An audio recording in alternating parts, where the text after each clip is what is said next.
9.2, enough information. The central angle of this shaded sector measures 45 degrees. So I'm going to put that in the diagram right away. The sector's area is 32 pi square inches. Area of sector. All right. Kieran says we can find the area of the whole circle, the arc length of the sector, and the circumference of the circle with this information. Priya says, but how? We don't know the circle's radius.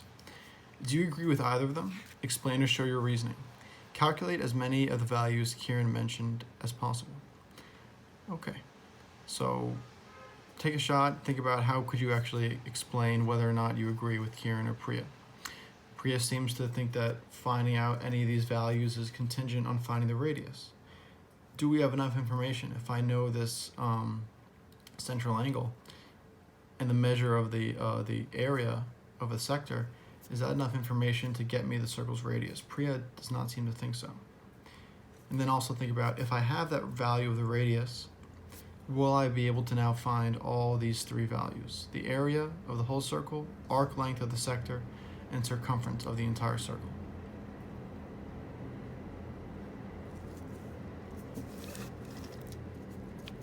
All right, well, let's first try and find the radius, because I feel like this is probably easier, because if Priya's saying we don't know the circle's radius, if we can't find a way to get that radius, there's no way we'll be able to do all the other stuff.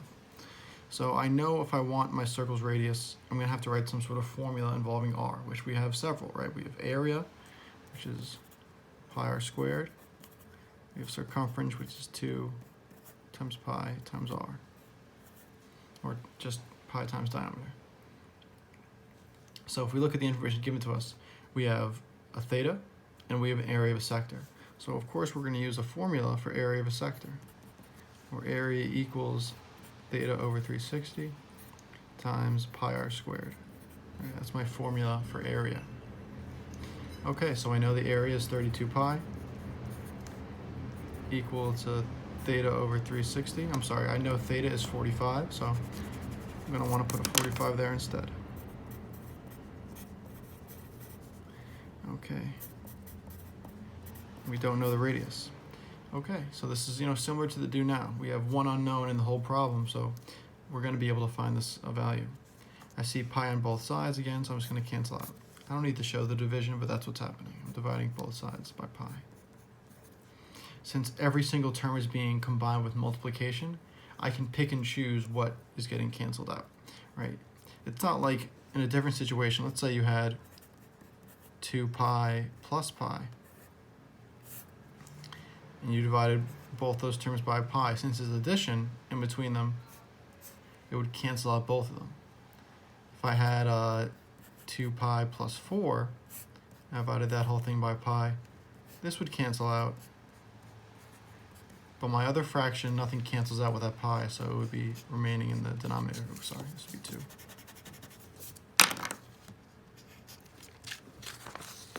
All right, so that's just trying to explain what's happening here. Students oftentimes get confused with what you can and can't divide when you divide both sides of an equation by some value. Right, so that's going to make it a little bit simpler. I'm also going to try and make my life a little bit simpler, and 45 divided by 360, because that's a big fraction. I got 0.125. So that's a nice enough decimal that I'm going to write it down. If it was a non-terminating, an infinite decimal, like 0.3333 repeating, I would just leave it as a fraction, which again you can always do by pressing math and enter on fraction. So it's 1/8. But that's a nice enough decimal I can write accurately, so I'm going to leave it like that. All right, still have the multiplication between these two terms. So I want to get r alone. So first thing I'm going to do is take away something on its side, but it's not super close to it. I wouldn't want to get the exponent away first. It's very close to that r. I'm trying to chip away from the outside. So 32 divided by 0.125 is 256, which I like to hear because 256 is a perfect square. If I take the square root of both sides, I'm pretty sure actually, I think it's 16. Am I right? Yes. So we get plus or minus 16. Obviously, radius is a length, so it can only be positive, so we just get 16 is equal to r. So that sort of disproves what Priya was saying. We get no circle's radius. So let's see if we can actually do what Kieran suggested at the beginning.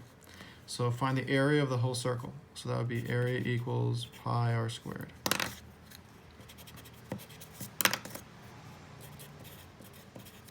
All right, can we do that? Yes, we have the radius. So area equals pi times 16 squared. It's just 256 pi. All right, so that's one thing we can do. Let's see if we can do all three. Second thing, we can find the area of the whole circle, the arc length of the sector. So arc length is going to be, we don't know the length, so that's our unknown. It's going to be equal to theta over 360. And then we're going to use our formula for circumference, 2 times pi times r. All right. So I know that the value of theta is 45. And then I know my radius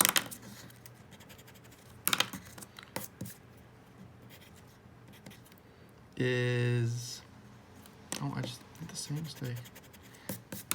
Too late. Okay, and I know my radius is 16. All right, I'm just gonna put all into my calculator at once. So parentheses 45 divided by 360. Always group your fractions in parentheses on the calculator. And then 2 times pi times 16. And for those of you who don't know, actually, you know what? I'm not going to multiply the pi. That was a lie. I like to leave things in terms of pi. So I'm not going to put pi in there. That's going to be part of my final answer. Okay, so we get 4. That's a really nice number. 4 pi is way better than writing that number out. Okay, I forgot to write units also. So area, that's inches squared. This is length, so it's just inches. All right, and thirdly, we are going to find the circumference of the whole circle. So that's another quick one. It's 2 times pi times r. Always nice when we don't have to deal with fractions. All right, so Kieran was right. We could do all three things. And, you know, Priya was not necessarily right, but that's a good thing to know that we have something about theta. We have some value of circumference or some value of area. If I have an angle and a length or an area, that's enough to get me the radius. If I have an angle and the radius, that's enough to get me a length or an area. If I have an angle and a radius and a length, it's enough to get me an angle. So as long as we have one of those three parts, we always have enough to solve a problem like this.